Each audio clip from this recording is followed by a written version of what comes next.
ವಿಜ್ಞಾನಿಗಳಿಗೂ ಕೂಡ ಸವಾಲಾಕಿದಂತಹ ಈ ಬೆಟ್ಟವನ್ನ ನೀವು ಖಂಡಿತ ನೋಡ್ಲೇಬೇಕಾದಂತಹ ಜಾಗ.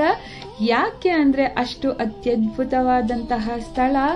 ಟ್ರೆಕ್ಕಿಂಗ್, ಹೈಕಿಂಗ್ ಹಾಗೆ ಪಿಕ್ನಿಕ್ ಸ್ಪಾಟ್ ಕೂಡ ಹೌದು. ನಿಮ್ಮವರ ಜೊತೆ ಒಂದು ಸಂಡೇ ಇಡೀ ದಿನ ಪೂರ್ತಿ ಖುಷಿಯಾಗಿ ಕಳೆದು ಬರುವಂತಹ ಈ ಜಾಗನ ಭೇಟಿ ಮಾಡಲೇಬೇಕಾದಂತಹ ಜಾಗ ಅಂತ ನಾನು ಸಜೆಸ್ಟ್ ಮಾಡ್ತೀನಿ. ಯಾಕೆಂದ್ರೆ ಇಲ್ಲಿ ಹೋದಾಗ ಆಗೋ ಖುಷಿ ಇದೆಯಲ್ಲ, ದೇವರ ಬ್ಲೆಸ್ಸಿಂಗ್ಸ್ ನ ಜೊತೆಗೆ ಚಮತ್ಕಾರಿ ಗುಹೆಗಳನ್ನ ನೋಡೋದಿದೆಯಲ್ಲ, ದೇವನ ಬ್ಲೆಸ್ಸಿಂಗ್ ನ ತಗೊಂಡು ನಮ್ಮವರ ಜೊತೆ ಬೆಟ್ಟ ಏರಿ ಅದ್ಭುತ ಖುಷಿಯ ಕ್ಷಣಗಳನ್ನ ಆನಂದಿಸೋದು ನಿಮ್ಮೆಲ್ಲರ ಆಶಯ ಆಗಿರುತ್ತೆ. ಹಾಗೆ ನನಗೂ ಕೂಡ ತುಂಬಾ ವರ್ಷದ ಕನಸೊಂದು ಈಡೇರಿತ್ತು. ತುಂಬಾ ವರ್ಷ ಏನು ಅನ್ಕೊಳ್ತಿದ್ದೆ ಹೋಗ್ಬೇಕು ಅಂತ, ಖಂಡಿತ ಆಗಿರ್ಲಿಲ್ಲ. ಈ ವರ್ಷ ಕಷ್ಟಪಟ್ಟು ಬೆಟ್ಟ ಹತ್ತೇ ಬಿಟ್ಟೆ. ಸ್ವರ್ಗ ಖುಷಿಯ ಜೊತೆಗೆ ಮಂಜು ಮುಸುಕಿದ ಬೆಟ್ಟವನ್ನ ನೋಡೋದೇ ಕಣ್ಗೆ ಹಬ್ಬದ ತರ ಇತ್ತು. ಸಂಪೂರ್ಣ ವಿಡಿಯೋ ಬೇಕು ಅಂದ್ರೆ ನನ್ನ ಟ್ರಾವೆಲಿಂಗ್ ವರ್ಲ್ಡ್ ಭವನ ಅನ್ನುವ ಯೂಟ್ಯೂಬ್ ಚಾನಲ್ ನಲ್ಲಿ ಅಪ್ಲೋಡ್ ಮಾಡಿದೀನಿ, ಮಿಸ್ ಮಾಡದೆ ಹೋಗಿ ನೋಡಿ.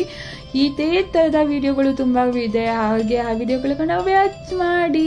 ನನ್ಗಂತೂ ತುಂಬಾ ಖುಷಿ ಆಯ್ತು. ತುಂಬಾ ಫೋಟೋಸ್ ವಿಡಿಯೋಸ್ ಜೊತೆಗೆ ನಾನು ಅಲ್ಲಿಂದ ವಾಪಸ್ ಆದೆ. ನನ್ಗಂತೂ ತುಂಬಾ ಅಂದ್ರೆ ತುಂಬಾ ನೆಮ್ಮದಿಯ ಜೊತೆಗೆ ಖುಷಿಯ ಜೊತೆಗೆ ಒಳ್ಳೊಳ್ಳೆ ಮೆಮೊರೀಸ್ ನಾನು ಅಲ್ಲಿಂದ ವಾಪಸ್ ತಂದೆ ಅಂತ ಹೇಳ್ತೀನಿ. ಖಂಡಿತ ನೀವು ಕೂಡ ನಿಮ್ಮವರ ಜೊತೆಗೆ ಸ್ನೇಹಿತರ ಜೊತೆಗೆ ಈ ಒಂದು ಬೆಟ್ಟಕ್ಕೆ ಹೋಗಿ ಬನ್ನಿ.